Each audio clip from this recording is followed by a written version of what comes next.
Bien, alors la deuxième partie du cours là sur les variables aléatoires. Donc variable aléatoire et loi de probabilité. Alors première chose, qu'est-ce qu'on appelle une variable aléatoire? Alors le plus simple pour l'expliquer, ça va être de partir d'un exemple. Donc on fait une expérience aléatoire typique, je lance un dé 6 faces, donc le dé classique, et je regarde le résultat. Donc l'ensemble de toutes les issues possibles, c'est-à-dire l'univers, lorsque je lance un dé, je sais à l'avance que je vais avoir 1, 2, 3, 4, 5 ou 6. Donc l'univers ici, c'est ces 6 nombres-là. Et sur cette expérience, je prends un jeu, c'est-à-dire que je dis que je vais gagner 2 € si j'obtiens un résultat pair. Si j'obtiens un 1, je vais gagner 3 €. Et si j'obtiens autre chose, c'est-à-dire soit 3, soit 5, je vais perdre 4 €. Donc on définit comme ça ce qu'on appelle une variable aléatoire, c'est-à-dire qu'à chacun des résultats de l'univers, j'associe un nombre. Donc en l'occurrence ici, au 1, je vais associer le nombre 3. Au 2, je vais associer, donc 2 étant un nombre pair, le nombre 2. Au 3, qui est un nombre impair, je vais perdre 4 €, donc je vais associer le nombre moins 4. À 4, je vais associer 2. À 5, je vais perdre encore 4 €, donc j'associe le nombre moins 4. Et à 6, j'associe 2. Donc, je définis ce qu'on appelle une variable aléatoire. En général, on leur donne une lettre majuscule, X, Y, Z, enfin peu importe, ici on l'appelle X. Donc si on a soit 2, soit 4, soit 6, c'est-à-dire si on a un résultat pair, la variable aléatoire vaut 2. Si j'obtiens 1, la variable aléatoire vaut 3. Si j'obtiens autre chose que ces 4 nombres-là, c'est-à-dire soit 3, soit 5, la variable aléatoire vaut moins 4 puisque je perds 4 €. Donc une variable aléatoire associe à chaque nombre de l'univers, à chaque résultat possible dans l'univers, un nombre réel. Une remarque, sur une même expérience aléatoire, je peux définir plusieurs variables aléatoires. Sur un lancer de dés, je peux définir plein de jeux. Donc ici, sur un lancer de dés, je pourrais par exemple dire si j'obtiens 6, je gagne 6 €. Si j'obtiens 5, je perds 3 €. Bah, je pourrais définir tout un tas d'autres jeux et du coup, j'obtiendrai d'autres variables aléatoires. Donc sur une même expérience, je peux définir plein de variables aléatoires et même une infinité. Donc une fois qu'on a fait ça, ce qu'on appelle la loi de probabilité, donc si je reprends mon jeu de tout à l'heure, je gagne, donc je rappelle, 2 € si j'ai un nombre pair, 3 € si j'obtiens un 1 et je perds 4 € si j'obtiens soit 3, soit 5. Quand on dit on définit la loi de probabilité, c'est-à-dire qu'on donne la probabilité de chacune des valeurs prises par notre variable. C'est-à-dire que là, ma variable peut valoir soit moins 4, soit 2, soit 3. Et définir la loi de probabilité d'une variable, c'est je prends chacun des résultats de ma variable et je calcule la probabilité d'obtenir ces nombres-là. Donc ici, mon expérience au départ, c'était je lance un dé. Chaque face sur le dé a une probabilité de sortie de 1 sur 6. J'ai une chance sur 6 d'avoir chacune des issues. Un sixième. Donc la probabilité que la variable aléatoire prenne la valeur 2. Donc quand est-ce que je gagne 2 €? C'est quand je fais un nombre pair. Donc ça va être la somme des probabilités de tous les nombres pairs, c'est-à-dire ça va être 1 sixième pour le 2, plus 1 sixième pour le 4, plus 1 sixième si j'obtiens 6. C'est-à-dire ici 3 fois 1 sixième, c'est-à-dire 3 sixièmes ou 1 demi. Donc dans mon tableau, la probabilité de valoir 2, ça va être 1 demi. La probabilité que, ah oui, j'ai oublié de mettre, probabilité que x fasse 2 égale 1 demi. De la même manière, la probabilité que x fasse 3, donc pour avoir le 3, pour gagner 3 €, il faut obtenir le 1. Donc le 1, j'ai une chance sur 6 que ça se produise. Donc la probabilité que ma variable prenne la valeur 3, c'est 1 sixième. Et la probabilité de perdre 4 €, c'est la probabilité d'avoir soit 3, soit 5. Donc il y a deux résultats sur les 6 qui vont me faire perdre 4 €, c'est-à-dire 2 sixièmes, qui vaut 1 tiers. Donc, donner la loi de probabilité d'une variable aléatoire, c'est je résume dans un tableau les différentes valeurs prises par ma variable et je mets en dessous la probabilité que ma variable vale ces valeurs-là. Donc ça, c'est ce qu'on appelle la loi de probabilité pour la variable aléatoire x. Donc, juste un petit truc de notation.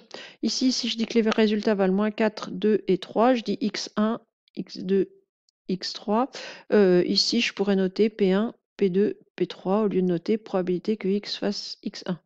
En réalité, en pratique, on note probabilité que x fasse moins 4, probabilité que x fasse 2, probabilité que x fasse 3. Par contre, une chose importante, c'est que la somme des probabilités de votre tableau doit toujours valoir 1. Donc, si je prends mon exemple du dessus, la somme des trois probabilités P1, P2, P3, c'est 1 tiers plus 1 demi plus 1 sixième. Alors, vous pouvez faire le calcul à la calculatrice si vous voulez, sinon ça ne va pas vous faire de mal. C'est une petite somme sur des fractions, il faut tout mettre sur 6.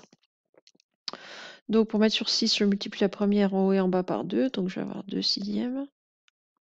Plus la deuxième, je multiplie en haut et en bas par 3, donc 3 sixièmes. La dernière est déjà sur 6. Et 2 sixièmes plus 3 sixièmes plus 1 sixième, 2 plus 3, 5 plus 1, 6. Ça fait 6 sixièmes et ça fait bien 1. Donc quand vous avez défini une loi de probabilité, pensez, ça va vous prendre quelques secondes, surtout si vous le faites à la calculatrice, à vérifier que la somme de vos probabilités vaut bien 1. Et donc on va faire un exemple.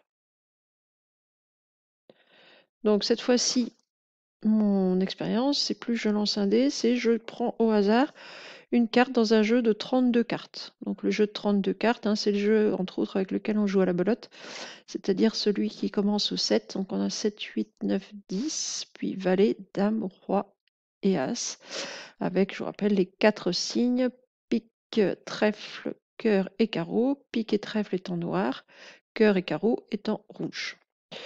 Donc ici, si je prends un cœur dans mes cartes, donc je prends une carte, si je tombe sur un cœur, je gagne 2 euros. Si je tombe sur un roi, je gagne 5 euros. Sinon, je perds 1 euro. Donc, j'appelle x la variable aléatoire qui à chaque carte tirée, donc j'ai 32 cartes, à chaque carte tirée, j'associe un gain ou une perte.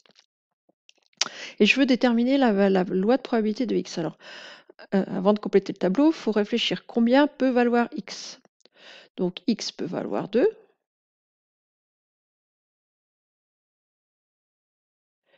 X peut valoir 5. Si je perds, je vais perdre 1 euro, donc x peut aussi valoir moins 1. Mais il y a une quatrième valeur. Alors pourquoi est-ce qu'il y a une quatrième valeur? Il y a une carte qui va me permettre de cumuler ces deux gains-là, puisque si je tire à la fois une carte qui soit cœur et roi, et il y en a une, il y a le roi de cœur, dans ce cas-là, je vais gagner 5 euros plus 2 euros, c'est-à-dire que je vais gagner 7 euros. Donc ma variable aléatoire peut aussi prendre la valeur 7 ici. Alors maintenant, il faut que je calcule la probabilité de gagner 2 euros, la probabilité de gagner 5 euros, la probabilité de perdre 1 euro et la probabilité de gagner 7 euros. Alors la plus rapide étant la probabilité de gagner 7 euros. J'ai qu'une carte sur les 32 qui va me permettre de gagner 7 euros. Je n'ai que le roi de cœur. Donc ici, ça va être 1 sur 32.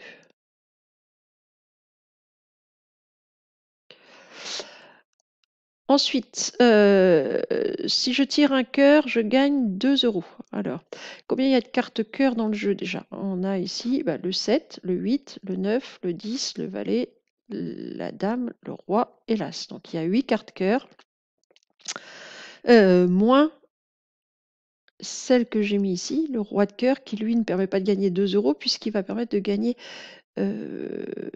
7 euros. Donc pour gagner 2 euros, il faut tirer une des 7 autres cartes cœur. Donc j'ai 7 chances sur 32 de gagner 2 euros. Je gagne 5 € si je tire un roi. Alors là encore, dans le jeu, il y a le roi de pique, le roi de trèfle, le roi de carreau, le roi de cœur. Mais combien vont me permettre de gagner 5 €? Seulement 3 de ces 4 rois, puisqu'il y en a un, le roi de cœur, toujours pareil, qui me permet de gagner 7 €. Donc ceux qui me font gagner 5 €, c'est les 3 autres rois. Donc j'ai 3 chances sur 32 de, de gagner 5 €. Et ensuite, pour perdre 1 €, il y a toutes les autres cartes. Alors, qu'est-ce que j'ai dans toutes les autres cartes? J'ai toutes les trèfles, toutes les piques,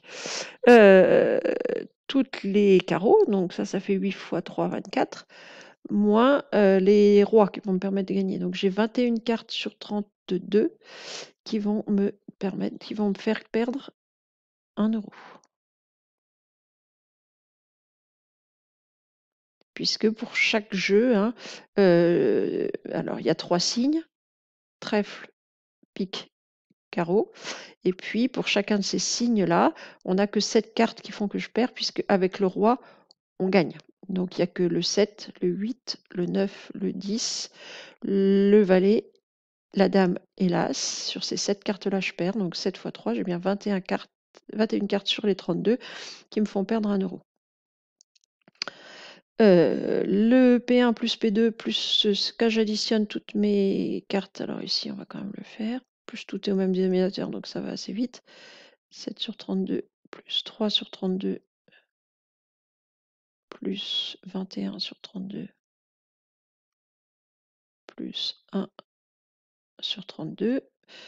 7 et 3, 10, plus 21, 31, plus 1, on obtient bien 32 sur 32 qui vaut 1. Donc a priori, on ne s'est pas trompé. Et ensuite, la probabilité que x soit supérieur ou égal à 5. Donc pour gagner 5 € ou plus, la probabilité de gagner 5 € ou plus, c'est la probabilité de gagner 5 plus la probabilité de gagner 7. Pour avoir plus de 5 €, je peux gagner soit 5 plus la probabilité que x fasse 7. Donc ici, ça va être 3 sur 32 plus 1 sur 32, c'est-à-dire 4 sur 32 que je peux simplifier en 1/8. Donc ici, on a une chance sur 8 de gagner plus de 5 €. On a une chance. C'est un C que j'ai écrit là, hein, je sais écrire chance. Mais mon crayon a fait sur 8 de gagner 5 € ou plus. Au moins 5 €, 5 € ou plus, il y a plusieurs façons de le dire. 5 € ou plus. Ou au moins 5 €, ça veut dire la même chose, hein.